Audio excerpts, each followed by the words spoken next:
आने वाले समय में आज पाकिस्तान ऑक्युपाइड कश्मीर में मुजफ्फराबाद में,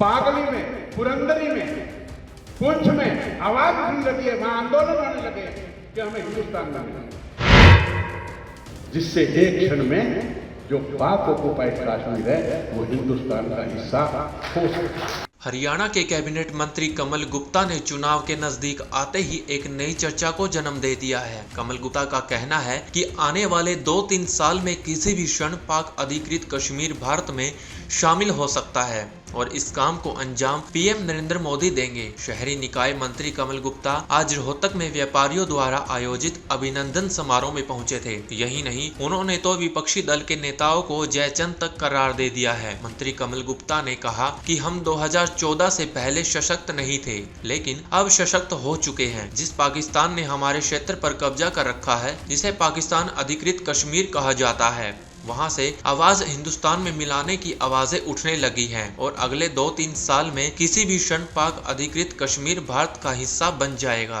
डॉक्टर कमल गुप्ता यही नहीं रुके, उन्होंने कांग्रेस पार्टी पर तंज कसते हुए कहा कि जिस तरह से पृथ्वीराज चौहान हमारे देश के कुछ जयचंदों की वजह से हार गया था, वैसे ही जयचंद आज भी मौजूद है जो हमारे सैनिकों द्वारा की गई एयर स्ट्राइक पुलवामा हमले के प्रमाण मांगते हैं। राहुल गांधी की भारत जोड़ो यात्रा पर कटाक्ष करते हुए कमल गुप्ता बोले कि आज यह देश को जोड़ने की बात करते हैं, लेकिन देश को तोड़ने वाले यही लोग थे। अगर भारत को कोई विश्व गुरु बना सकता है तो वो है भाजपा, अन्य कोई भारत को विश्व गुरु के शिखर पर नहीं ले जा सकता। खैर, मंत्री कमल गुप्ता के इस बयान में कितनी सच्चाई है ये तो आने वाला वक्त ही बताएगा।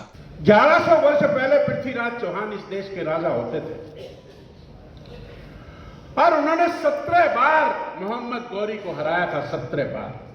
कुछ जयचंदों के कारण आज भी अनेक जयचंद हैं हिंदुस्तान में, जो अनेक प्रकार की बातें जब हमारे सेनानी को युद्ध करके और विदेश में जाकर वहां बम गिराकर आते हैं तो उसकी प्रामाणिकता पूछते हैं। ऐसे अनेक जयचंद आज भी हैं, उनके कारण वो 18वीं बार हार गए थे और तब से लेकर अब तक पूरे 1000 वर्ष हमारा देश सशक्त नहीं हुआ।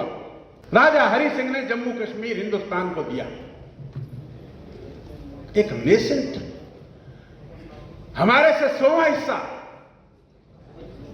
पाकिस्तान, उसने जम्मू कश्मीर के 78,000 वर्ग किलोमीटर का जो उत्तरी पश्चिमी हिस्सा था उसको आज भी अपने कब्जे में रखा हुआ है और बाकी हिस्से में उस समय के हुक्मरानों ने धारा 370 लगाई। देश आजाद हुआ लेकिन देश सशक्त नहीं हुआ। लेकिन बहुत कुछ किया है और बहुत कुछ बाकी है। क्या हम 78,000 वर्ग किलोमीटर जो आज पाकिस्तान ऑक्युपाइड कश्मीर है उसको वापस लेने की योजना नहीं बनाएंगे? क्या बनाएंगे कि नहीं बनाएंगे? बताइए आप मुझे, कौन बनाएगा? आज 1962 में 38,000 वर्ग किलोमीटर पूर्वी लद्दाख, जिसको आज अक्साई चीन कहते हैं, चाइना ने कब्जे में कर रखा है ना। हिंदुस्तान के नक्शे में दिखाते हैं हम, कब्जा है उनका। इन चीजों की चिंता यदि कोई करेगा तो कौन करेगा? क्या हम इस बात का जिक्र करते हैं? क्या हम ये इतिहास अपने बच्चों को बताते हैं? आने वाले समय में जिस प्रकार से हिंदुस्तान अब सशक्त हुआ, हमने राम मंदिर जो बनाने का मार्ग प्रशस्त किया, हमने धारा 370 हटाने के काम को किया।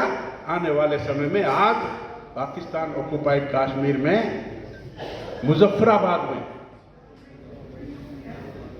पागली में, पुरंदरी में, पुंछ में आवाज उठने लगी है, वहां आंदोलन होने लगे कि हमें हिंदुस्तान में मिला। कोई भी क्षण साल में, 2 साल में, 5 साल में आ सकता है, जिससे एक क्षण में जो पाक ऑक्युपाइड कश्मीर है वो हिंदुस्तान का हिस्सा हो सकता है। मैंने तो केवल याद करने के लिए इस बात को छेड़ा। ताकि हम जो अपना एक दायरा है उससे भी बाहर निकलकर किसी बात का विचार करें और उस बात की सोच रखें। मैं कई दफा कहता हूं कि हमारे देश में भारतीय जनता पार्टी ही क्यों? भारतीय जनता पार्टी इसलिए कि देश को कभी विश्व गुरु कोई बनाएगा, भारत माता को सोने की चिड़िया कोई बनाएगा तो वो भारतीय जनता पार्टी बना सकती है। आप क्या समझते हो? ये काम राहुल कर सकता है क्या? ये काम मुलायम सिंह, अखिलेश, मायावती, ममता, ये लोग कर सकते हैं क्या? नामों की पार्टी है ये कोई नेशनल पार्टी नहीं है। कांग्रेस पार्टी भी नाम की पार्टी रह गई। कितनी कांग्रेस बनी? आज राहुल जी ने ये यात्रा की, किस चीज की यात्रा की? भारत जोड़ो की। अरे भारत जोड़ने का काम तो श्यामा प्रसाद मुखर्जी ने किया था, जिन्होंने कहा था कि एक देश में दो निशान, दो विधान और दो संविधान नहीं हो सकते। मुरली मनोहर जोशी ने की थी यात्रा। तो बमों के संगीन में जब वहां झंडा फहराया था। आज तो जम्मू कश्मीर में अमर चैन का समय है, वहां कोई आतंकवादी गतिविधि नहीं होती है। कौन से देश को जोड़ने की बात कर रहे हैं? 1947 में देश को 3 भागों में बांटा, क्या उस जोड़ने की बात कर रहे हैं? राहुल गांधी के पिता राजीव गांधी और उनके नाना नेहरू और उनके पिता मोतीलाल नेहरू, उन्होंने मिलकर देश जब आजाद हुआ तो देश के टुकड़े की धारा 370 लगाई। कौन से देश की जोड़ने की बात करते हैं ये बताइए मेरे को। Bureau report, daily post, Haryana.